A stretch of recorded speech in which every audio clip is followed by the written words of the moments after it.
Hello, everybody, and welcome to Problem Solve Her, a fun, cool, innovative, informative, and fabulous podcast for women and men of all ages. I'm your co-host, Chloe, and this is my girl.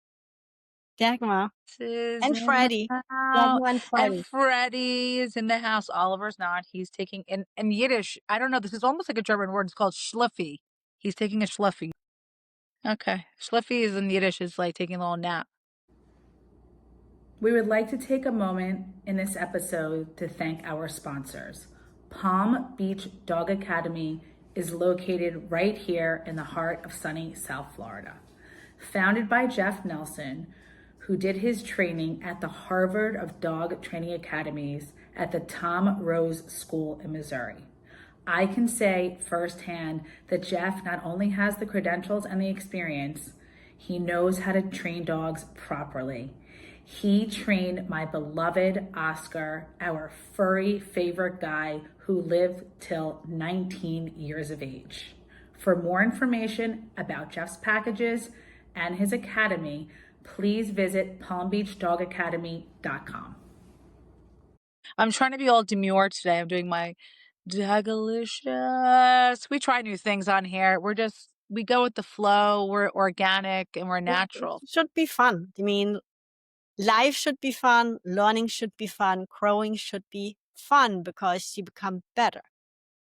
Absolutely. I'm so glad you said that Yeah. because sometimes people say, wow, Chloe's just all fun. And then they hear me in business and they go, oh no, she's Then all I get business. scared, huh? When I used to have my team in New York when I ran the nonprofit and I would hire these interns for the summer, they're like, she's so cool. She's like, oh, now you're ready to learn how to negotiate and how to close a new donor. You want to hear me on the phones? You want to come to a meeting? And they're like, oh, whoa. Who's this girl? This is the girl that closes deals, closes doors, pizza boxes, windows, close everything. Okay. So it's kind of what You're brings us to our all. topic. I mean, you're not one or the other. You're all. It's Yeah, depending on the situation. absolutely. So Good today, balance. yes. So today we want to speak about negotiation, Negotiating. negotiating, Negotiate. negotiating in difficult situations. So let's first start with what's negotiating from your perspectives? Well, from my perspective as a master negotiator of 30 years, started working for my dad when I was 12. So I can call myself a master negotiator through all my experiences. Over 500 transactions in our family's commercial real estate business. In residential, 500 would still be impressive, but commercial is, you're lucky if you can do 2 deals a year, sometimes 3, because they're so massive and there's so much involved in it. It's not like just selling a house. So for me, negotiating means personally that you are able to, whatever it is you're doing, it could be anything. It could be business. You could be negotiating with your parents. I've been negotiating with them since I was 3 years old. I'm still negotiating my age with them. They're like, wait, how old is she? She negotiated. So to me is you are in your true essence because you have to be organic and natural in negotiations. If people feel like there's something that's not real about your negotiating tactics and they don't like the way that you're moving, so to speak, forget it. Negotiating is finding a way to get what you want, but in a positive way, because you can negotiate in a negative way and it could have a lot of a backlash on you. So for me, negotiating means you're getting what you want, you're finalizing it, and you're closing a deal. Now, that could be I'm closing my parents because I want to raise my allowance when I'm 15. That negotiating could be I need to drive the car. I have my license now and I'm allowed to drive alone. No, you can't drive in the dark at night alone. You're going to a party. No. And we are going to not be drinking. And I will call you every hour. I will send videos. I will send photos. Let me show you what an adult I am. I can drive on my own in the night and prove to you I am who I say I am. Okay, here's the keys. I just won that negotiation. Maybe I'm on a deal that I've been negotiating, and this has happened in the past, for 2 years. Dylan and I worked on a deal with a client for 2 years. And my dad said, don't you give up, because I promise you. So the way that it works is, and this is true in life and everything is for sale for a certain price. No matter what, everything at some point, it's all about timing, is for sale. We had this client in Brooklyn. He had 48 units. And when I say 48 units, that's what's called a multi-family building, where our units are not for sale. They're a rental building, and they're all connected on one property, multifamily. 48 units, prime Brooklyn, prime, prime, prime. I'm never selling, selling. I'm like, okay. So the conversation was going on for 2 years. And I remember someone that I had worked with said, oh, I tried to call that guy 5 years ago. Don't even bother. I said, it's all about timing. And if he likes you, he's going to do business with you. And there are very few female commercial brokers in the early 2000s, very few. So one day he calls me and says, you know what? My son doesn't know how to run this business. I want to retire. I want to move to Florida. I'm done with Brooklyn. I'm thinking of selling. I'm interviewing 3 brokers. Saul, you're interviewing 3 brokers? I've been speaking to you for 2 years. My father has a reputation in this business for over 25 years. Everybody knows our name. We're a boutique firm, but we're widely known. I'm a female broker. I have an edge. I have all the clients. Okay, I want to bring you all in together, and I'm going to interview you all together. I'm going to bring you in at the same time. Really? Which is unheard of. You call a broker, you come in, they have a meeting, and then you wait, the other one comes in, even if you go back to back. No, I want you all in here at the same time. Dylan's like, I can't believe him. How could he do this to us? I said, Dylan, you set this one out. Of course, there's 2 guys there all dressed up in those, and I'm like, I already know what they're going to say to him. They're going to oversell him, tell him they're going to get top dollar. They're going to get him, 30 million for the property, and they're going to oversell the whole thing. And I said, I'm coming in with a totally different strategy. They were there with books and all the analytics and the things. And I came with nothing. I came with myself. So go in. Hi, Saul. I recognized one of the guys. He was a broker from another firm that worked for my dad very briefly. So I already knew, okay, I got this guy down because I already know who he is. And the other guy I hadn't recognized. He was a broker from Manhattan, an older gentleman. They all knew my dad's company, and we all sit down. And he said, okay, who wants to go first? The first guy jumped. And then I just sat there and I listened, and I went last. And that's a really good negotiating tactic. Always speak last. People will say, well, how much do you want for it? Or, well, what do you think it's worth? No, no, no, no. Never give a number, because for whatever reason, if you're lower than what they're thinking, the price just went down. You just lost money. Never, ever give away your numbers first. So then it came to me.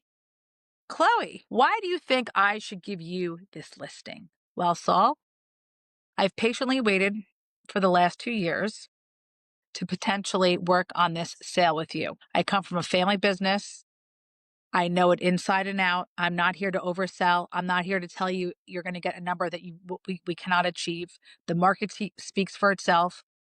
These guys can give you a song and a dance, and God bless both of them, but I will have this property sold in 30 days with one quick inspection, okay, and all cash deal. All you have to do is tell me yes, and I will literally bring him here tomorrow. And he's like to the other 2, see you later, bye. I was so confident. Now, did I have the guy? Was he bringing him there tomorrow? No. Then I get in the car and I call Dylan and I call my dad. You're not going to leave slow. He's giving us an exclusive. Remember, Dylan talks about an exclusive? That means that no matter what, whoever brings anyone in, we get a piece of the deal. We have the exclusive. We advertise. We market it. We put in the money. Now I start making all my calls, and then we drive back from Brooklyn. I'm calling everybody. Hey, I have 48 units. But I was so convincing and negotiating that I had it sold for him, that, these guys are coming in with all the paperwork.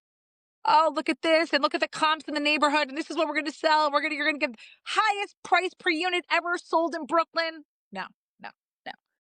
It's all about forming the connection. If people like you, they will do business with you, period, end of story.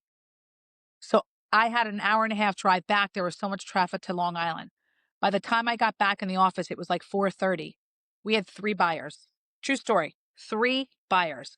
My brother had someone, I had someone, and my dad had someone. And I said, Chutzpah. well, Chutzpah. we Chutzpah. said we would sell it in 30 days. We went into contract in 10 days. 10 days we went to contract. And the reason I'm telling this story is because negotiating comes within. It has to be your own natural, organic style. We would like to take this moment to thank our sponsors. Bronzea is a mobile spray tanner which can be done in the comfort of your own home. Founded by Gina, an experienced beauty professional with a cosmetology license of over 9 years. Bronzea was birthed by name and cross-pollinated from Bronze and Dea, meaning goddess in Italian. Gina really missed giving women that inner confidence and glow one spray at a time. So, are you ready to unlock your inner Bronzea and allow Gina to make you feel fabulous before meeting a family affair, maybe a night out with your significant others, or maybe it's ladies' night? So, please go to Bronzea Spray Tans at Instagram and use promo code ProblemSolvHer, no E on solve, for the month of September. Please, people, no disrespect to car salesmen because it's the hardest job in the world. You cannot come off too much or too little. I have a client now, a very large financial institution who's been a client for a few years. And they said to me on a call recently, you're pleasantly, ready? You're pleasantly pushy. And I said, oh, really? I like that. He said, pleasantly pushy means you're not too much and you're not too little. You're firm, but you're not too much. And I really loved that because the word pushy on its own is like, no, pleasantly pushy. I was like, I love it. PP, let's do this. So the art of negotiating, there's such a fine line because the second that you're too much or you're too in someone's face or you're too overselling, you lost your entire negotiation tactic. It's over. Finished, done. I'm pretty sure it's the same with underselling, right? Totally. And undersellers, like this person, it has no chutzpah. They've no drive. They're just kind of like scaling by. So you know, it's a really fine line. And to become a master negotiator, you need a lot of experience. And I always say to people, it should be in different fields. If it's only in one field, then you're in one lane. If you're on a multi-level highway, you don't stay in that same lane right the whole time. Maybe there's a sexy car you see and you want to follow behind it, or the traffic's moving too slow in one lane, so you switch over. Change lanes, people. So for me, growing up, commercial real estate is where I learned my master negotiating.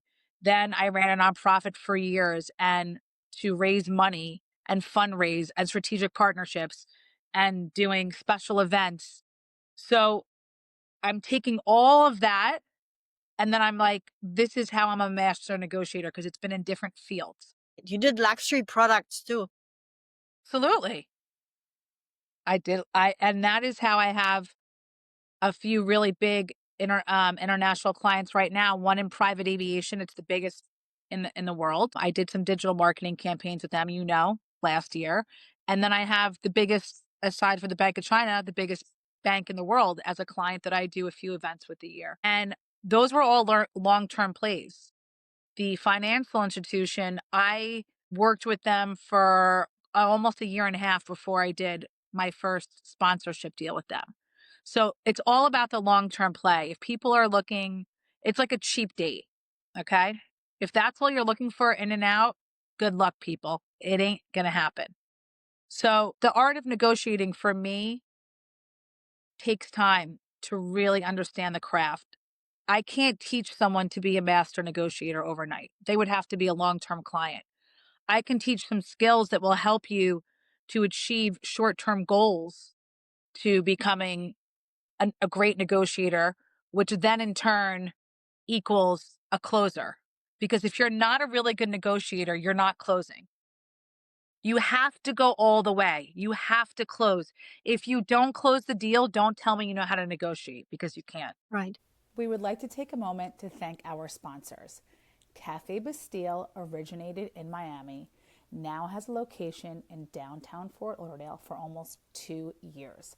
Located steps from Las Olas and sitting on the canal, I can personally say I frequent there often. Their lattes are wonderful, hot or cold. The velvet pancakes just melt in your mouth. The pommes frites are on point, and the bottomless mimosas for brunch all day long are absolutely fabulous.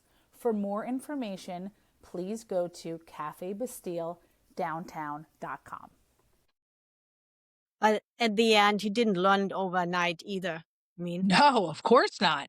Years. But I happen to pick it up pretty quickly. I've been good at this for a very long time. yeah, Some people innately have it within them. and you defined it over the years. You mean? Yeah. Oh, I've really defined the craft of negotiating. Do you have a story about how you handled conflict in a negotiation? I've had One a of lot many. of what we don't have time for this today now, do we? Just pick one. I've Pick a had good one. well, here's the thing. Here's the conflict in negotiating, which is great. There are so many times, and this is for people that are listening, and I'm coaching on this now. I have a few clients I'm coaching in business where I'm here to help you streamline. Let's get you focused. Let's get you organized. Let me show you how to properly negotiate and close the deal so that you can work on more clients and you can build your business, and you have to think outside the box. Anyone that's like thinking inside the box, or oh, I took a course and I have an MBA now. I went to Harvard. Those things don't mean anything until you show me you have a proven track record. Dagmar, you and I worked together previously in a field that I knew nothing about. I know nothing about technology. I know nothing about SaaS. And I came in like a gangbuster. And the reason was I studied it, I learned pretty quickly, and people liked me because I don't have any additional motives and I like to understand people. All of my clients, I know their children, I know where they grow up, I know what sports they play. I know everything about them because I genuinely care about people. And if I'm going to be working with you or you're going to be a client, I want to know about you. I want to know where you're, going in the summer. Clients are sending me photos and videos on their vacations. They're like, Chloe would appreciate this because she gets to know who we are. So that's really important. I've had plenty of times where negotiations have gone sideways and I swore a deal was in the bag. And my dad would always say, don't spend that money until it's sitting in your bank account. You could already be in contract. You could be close to a closing and things can fall apart. The bank doesn't end up giving the loan. There was a death in the family. I need the money for something else. My siblings and I are fighting over this property. We're not going to sell it now. I mean, the list goes on. We would like to take this moment and break in the episode to thank our sponsors. Robin Lord Law is New Jersey's premier criminal defense attorney for over 2 decades. Robin believes in justice for all and an aggressive legal approach in the courtroom, defending her clients with facts and passion. With an extremely high success rate, Robin has caught a lot of attention in the media with her bold approach in the courtroom and fabulous style. For more information, please contact Robin directly at robinlordlaw.com. So what would you recommend to somebody who has to negotiate in a difficult situation where it seems like the flow is not coming in and he has so many barriers and hurdles in front of her or him? Well, the first thing I would say is do a reset. That's really important. Do a reset. Turn the button on and turn it off. And that's in your head, obviously, right? It's like the switch, turn it on, turn it off. And then you have to get creative. A lot of times when they're having conflict, it's because, someone's being really aggressive. People aren't seeing eye to eye. The minds aren't meeting. Clients will often blame you, right? Because think about it, as a broker or as the middleman, so to speak, you're the one that's going to get blamed if something goes wrong. So you kind of have to ebb and flow with what's going on with them, but also saying listen, I hear you. I believe in me. I believe in you. I know we can get this done. I understand there's conflict on the other side, or you don't want to sell anymore, or, you know, the buyer is thinking of backing out. Whatever it may be, you have to come to terms with the client. And if you're on the broker side, and you're not a master negotiator yet and you haven't had enough conflict to really understand and pivot and say, what do I do in this situation? You have to really be in sync with your clients. That's massive. So if you're taking the time to learn about who they really are, switch the subject, change it, bring it to something that they really like, that they understand, that makes them happy, will make them smile. Because what you said in the beginning is it's all about fun. I've been in meetings, and my dad, I think he talked about this on this, where his biggest client ever that I worked for a few years jumped on the table at the closing and started screaming. And you're like, okay, where did this come from, right? How do I pivot? Make a joke. What are you, a tap dancer? Oh, we have a comedy act going on. I mean, you have to think in the moment and really try to do whatever you can to take whatever the conflict is off that person's mind and reset. It's not easy to do and it takes a while, but if you can do that, spot on. Wow. And that's for sure impressive how to handle a situation like that. How about when you come across difficult people when you do your negotiations? I've dealt with so many difficult people in negotiations. I've had people throw chairs in front of me, get really, really aggressive, like verbally. Sometimes, in the beginning, it's like you don't know how to handle it, right? And so you go in fight or flight mode. But when people get like that, it's like, hey, hey, hey, let's take a step back. Hold on, hold on. I know you're angry, but wait a second. You want to do this deal. I know you want to do this deal. Just give me a moment here. Come on. Let's say his name is Harry. Harry, come on. Sweetie, relax. You're kind of scaring me a little bit. All right. This is looking like a horror movie. All right. Are we up for an Academy Award here? Let's take a step back. And believe it or not, if you say something funny in a moment, and people know that you don't have anything behind it, like another motive, they will. You can snap them out of it. They can laugh. Or you can say, all right, are you hangry? Let's go get something to eat. You know what? Let's go have a glass of wine. Let's relax a little bit. Let's reset this. Let's just take a moment and take a breather. Or if it's too intense for you, I understand. I can see that the day didn't start right for you, which is okay. We don't all get off on the right foot. Let's speak tomorrow. I'm here for you if you want to call me later. I'm here anytime you want to talk. You're my client. I believe in you. Let's speak when you're ready. So there's a couple different things that you can do. So, but what I'm hearing is the key is to outsnap them. Yeah.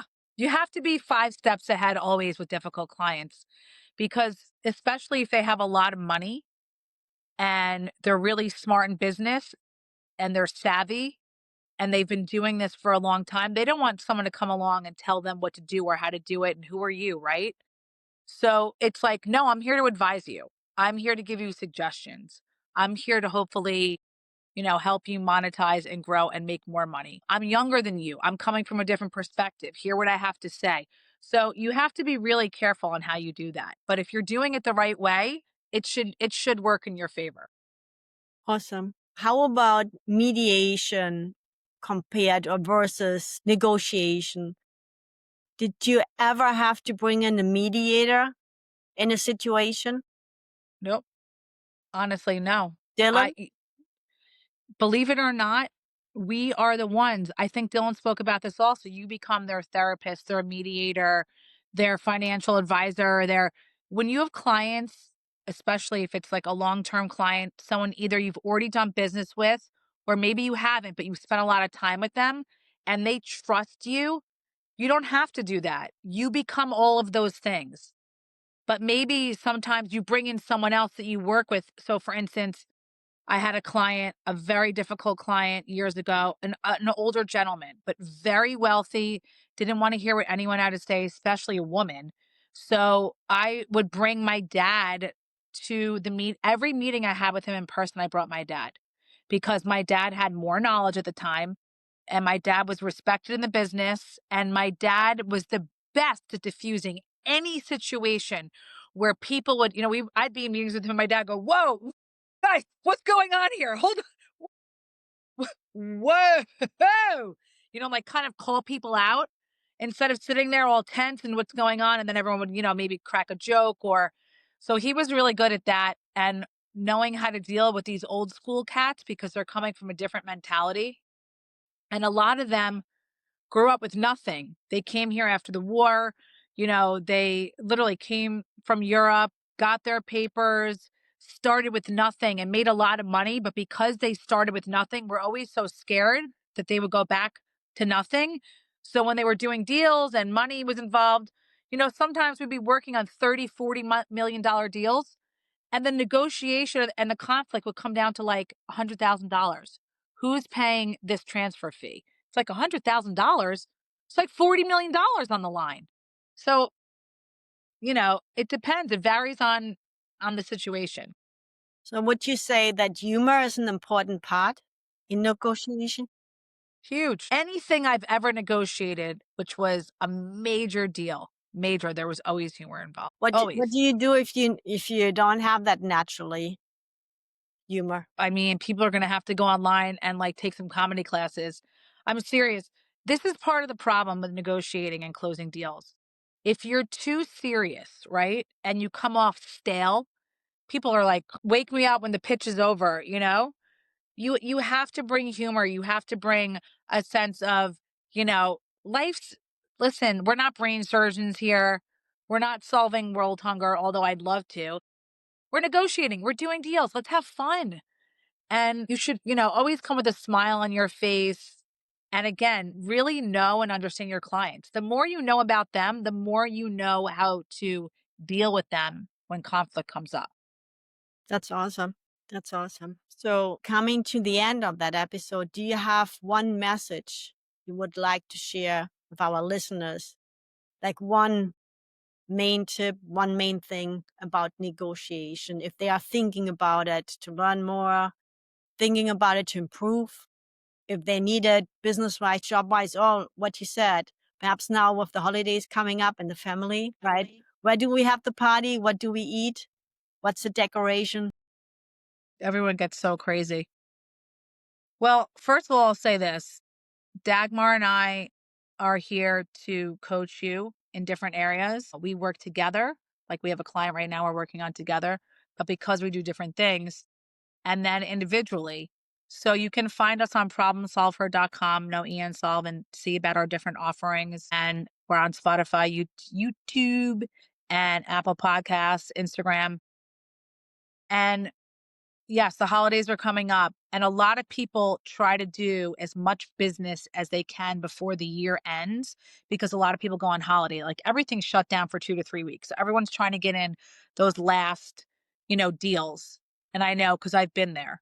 So we have coaching available. I don't want to give up too much, but if there's one little sprinkle, little nugget that I'm going to give for the negotiating, always be true to yourself. Always come off natural and organic. And if you don't, you're never doing the deal. Full stop. End of story. Is that what you said? Is that the same as being authentic, or is that something different? Absolutely. Yeah. Authentic and organic go hand in hand. You have to be an authentic individual. If you're just regurgitating things that you've heard online or people saying or a sales tactic, it's not going to work. The negotiation style is not going to be there. The more natural you are, the more people are drawn to you. Awesome. Thank you so much. Thank We you. love you. We see you. We hear you. We hear you. Oh, we're done? Okay, Lovey says we're done. Guys, we're here. Come find us and shoot us a DM, an email. Single men above the age of... No, I'm just kidding. Well, kind of. All right. Bye. Love you. Bye. Just a quick note before we end. This conversation is for inspiration and empowerment only. It's not medical, mental health, or legal advice. We are not doctors, therapists, or lawyers. Just women sharing real stories and personal truth. Always seek professional guidance for your unique situation.